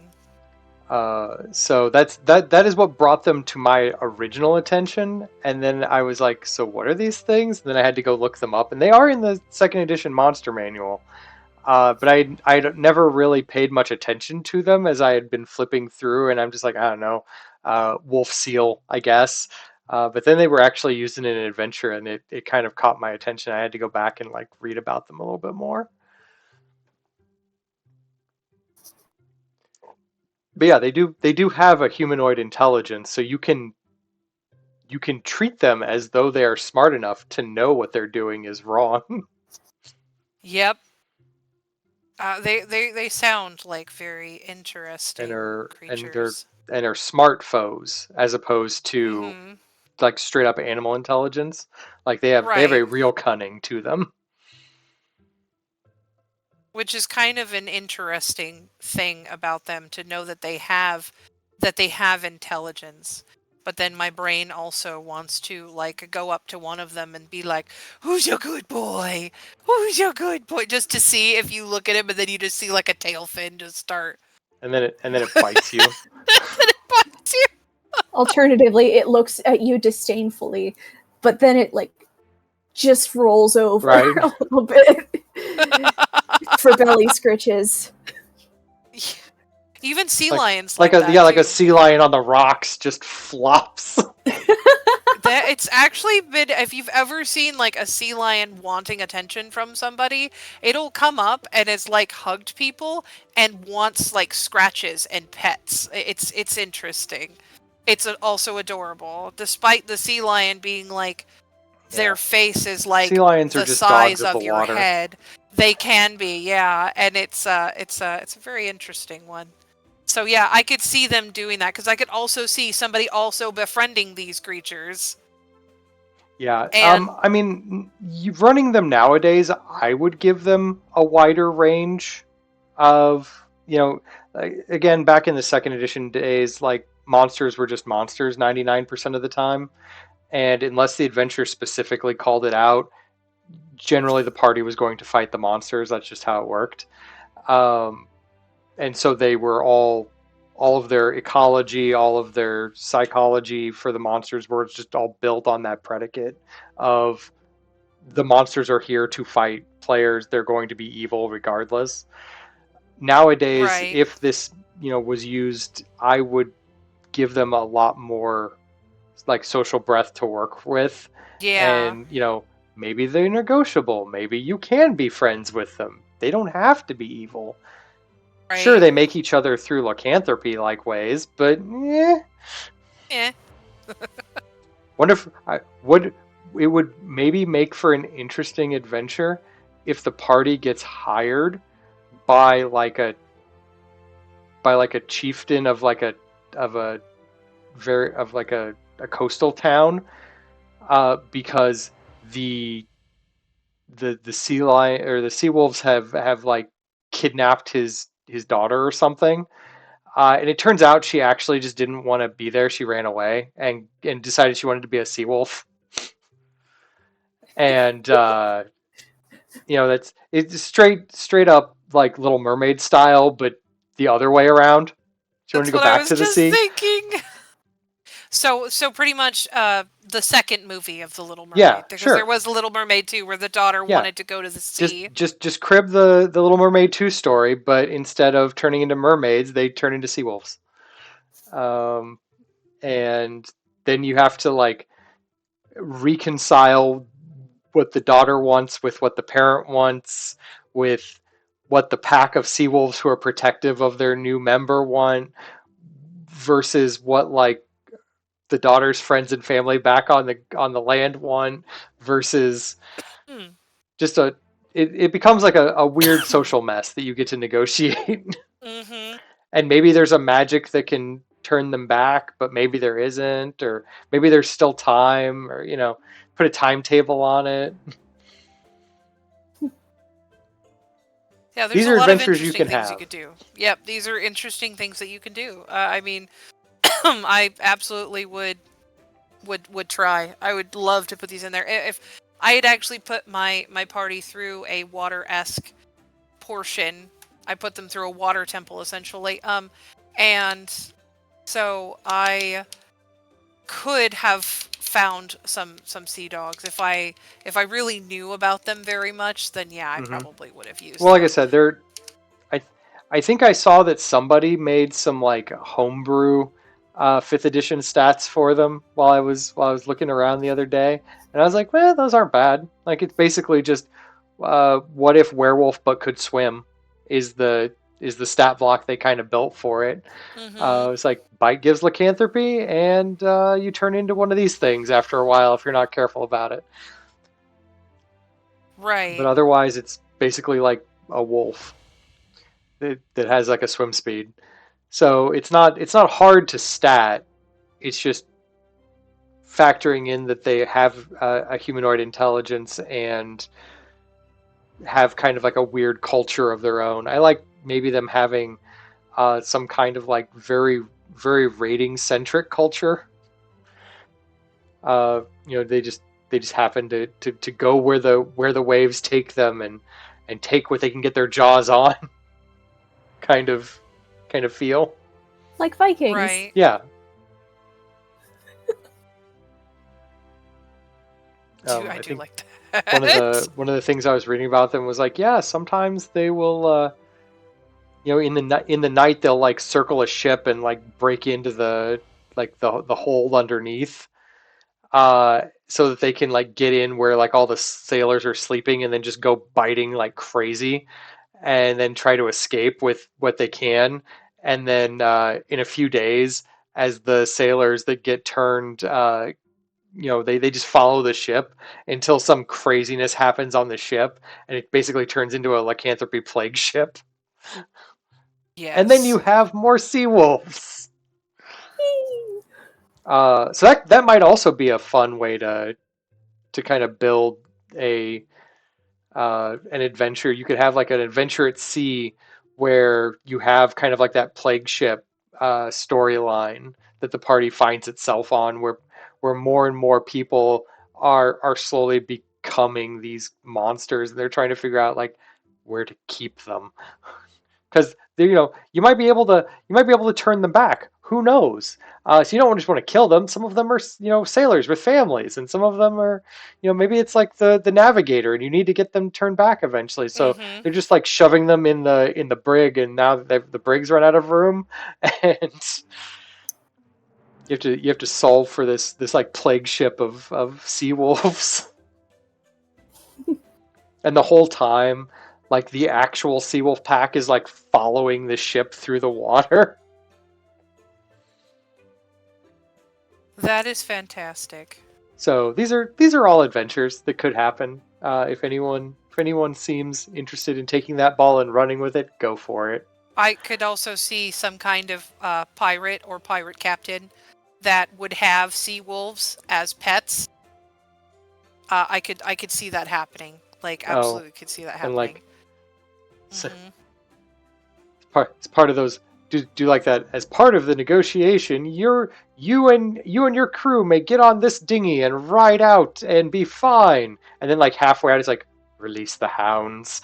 Yes, and it would even be better because they would be called like the sea wolves. That would be the Yeah, name of the ship, or like the Iron Wolves or something like that. and Something then that the I could see that happening, and it would be like what type there's they're not merfolk, they're called something different, like the Tritons. the Tritons. Yeah, Yeah, so it would be something like that kind of race that would be the main crew, because then they'd all be able to swim in the water, and everyone would have a swim speed and be able to breathe underwater. So like that's how they all work together, and he's like the captain's like the pack leader, so with like the pack leader mentality. hmm. But yeah, I just I my brain goes everywhere. Like I think of all these different ideas. I'm like, man, I should really write that down because I can't put it all in my games. At least but not all in one. but yeah. So yeah, Seawolves, love them. Don't know what I'm gonna. I don't get to use them a lot, especially since we haven't had stats for them in a couple of editions. But I kind of want to run an adventure that plays around with them a little bit. Love to see them like just in action. Would be a lot of fun. Hmm. Beginning to wrap things up, though, we do have one bonus monster at the end here, and that is the Chimera. The what if as many animals as possible shoved together, and also it breathes fire for some reason. What if Tiamat but animals? I don't know which Greek slash Roman mythos thought up the It's Greek. well, yeah, but I mean, like, what teller of these tales sat down one day and was like, it's got a goat head and a lion head and a lizard head and a snake tail and it breathes fire. That's the story I'm going to tell. I'm like, what happened to you? What did you see that made this a thing?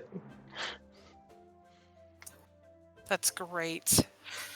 I can't remember the exact like story that it's from. It's probably a Hercules thing. Hercules dealt with a lot of these, or a lot of Hercules. monsters like these. It may not I have don't been think him. he killed a lion. Um, He killed a lion, rustled a three-headed dog, something something a hydra. Killed his wife as well, but I don't Yeah. know if that counts. I don't count her as a monster, but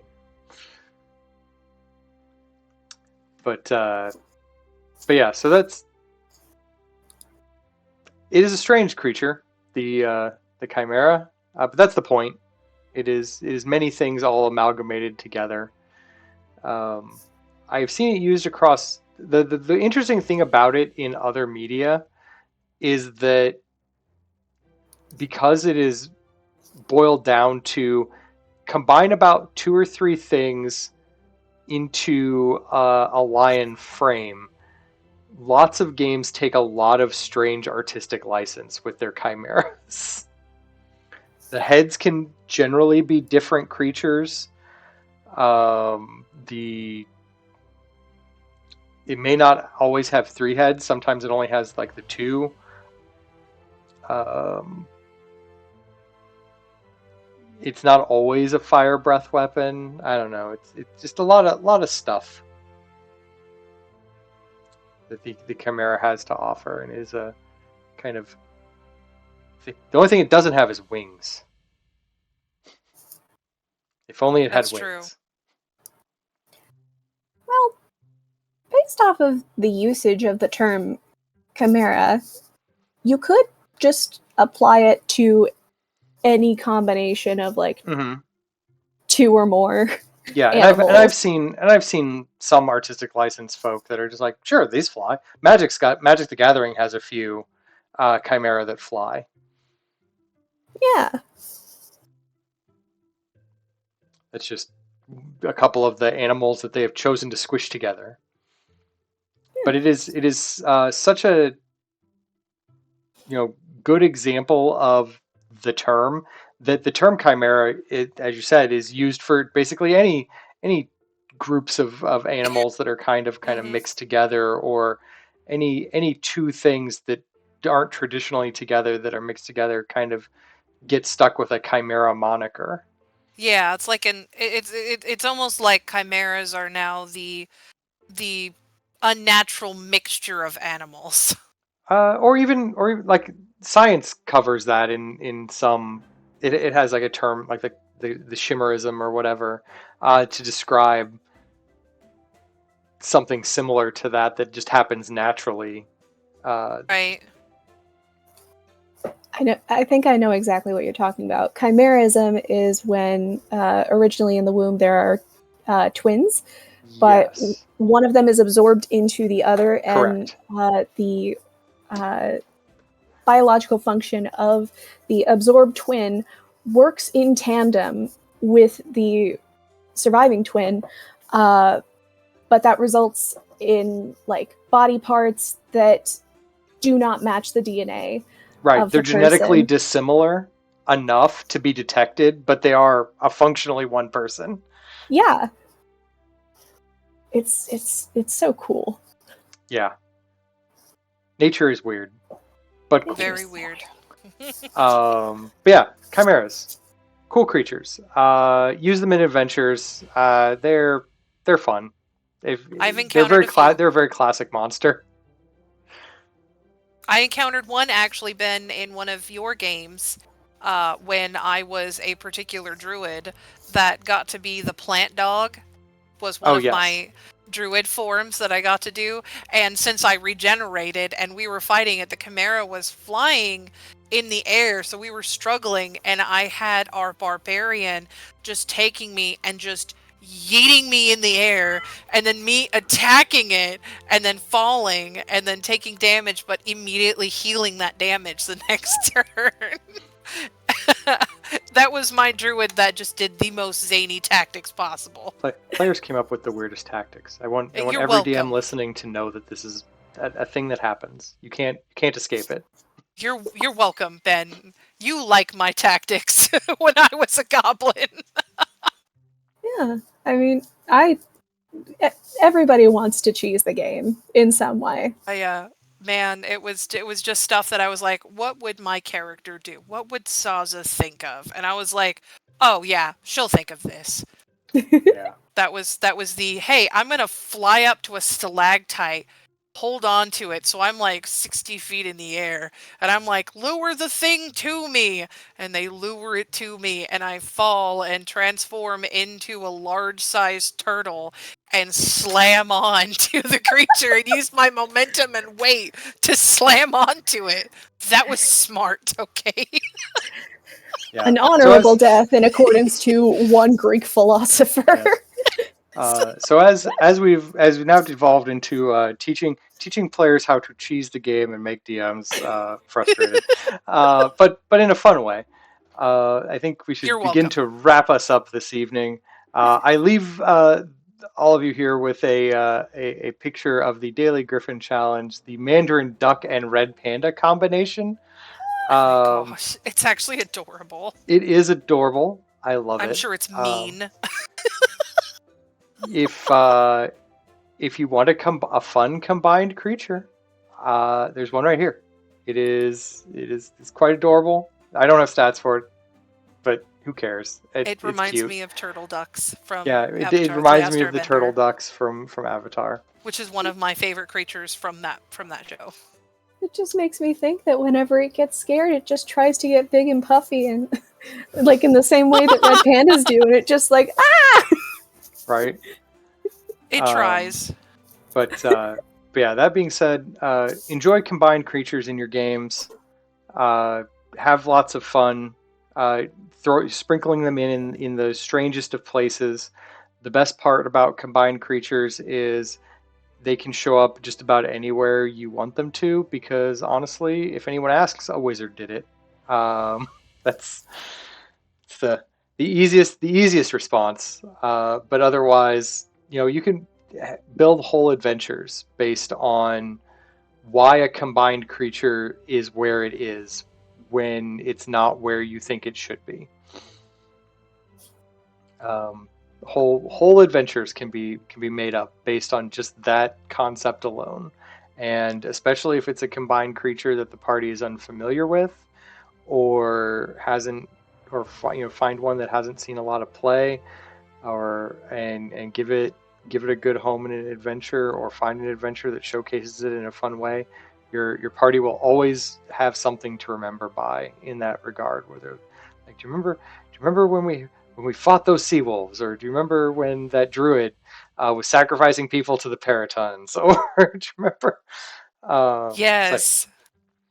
they're fun creatures that don't eat up a lot of effort because they're just two animals shoved together a lot of times with a fun history. Do either of you have any parting thoughts before we call it? I have anything, but it's still there's so many creatures that you can have, and these are just some of the pairs you can utilize in various different ways. You just a lot of it you just put your imagination to it. I don't really have much to say except just have fun with it. Throw shit together. Make your own combined creatures. Throw other weird Yeah. animals together. Who knows what you could make fun things out of? Right? Make frog rhinoceroses that jump at people with the horn straight forward. It'd be great. Frog. Right? I think there's a toad that looks like that There is. somewhere. But anyway, that being said, thank you for hanging out with us all here on this our 12th Tavern Talk episode. As usual, we tend to do these about once a month, so we will see you in roughly a month for our next one. We'll probably announce on our Discord what the topic may be if you want a little teaser insight into what that is before we actually drop these. Other than that, we do have a short break in our current stream game, Keep on the Borderlands, due to some scheduling conflicts, but that's fine. We'll either be filling some of that with some maybe one-shot content in the near future, or figure out maybe something else to kind of fill in those Mondays. Other than that, thank you all for hanging out with us. If you happen to like what we do and want to see more of it, feel free to like our content, subscribe to our content. If you have the Twitch Prime subscription or Amazon Prime subscription, guess what? You get a free sub to throw anywhere if you're not using it now. We don't mind it. It would really help us out. The more funding we get as we go, the more interesting and cooler things we can kind of scrape together to show off to you guys. But otherwise, thanks for hanging out with us, and we'll see you all later. Bye.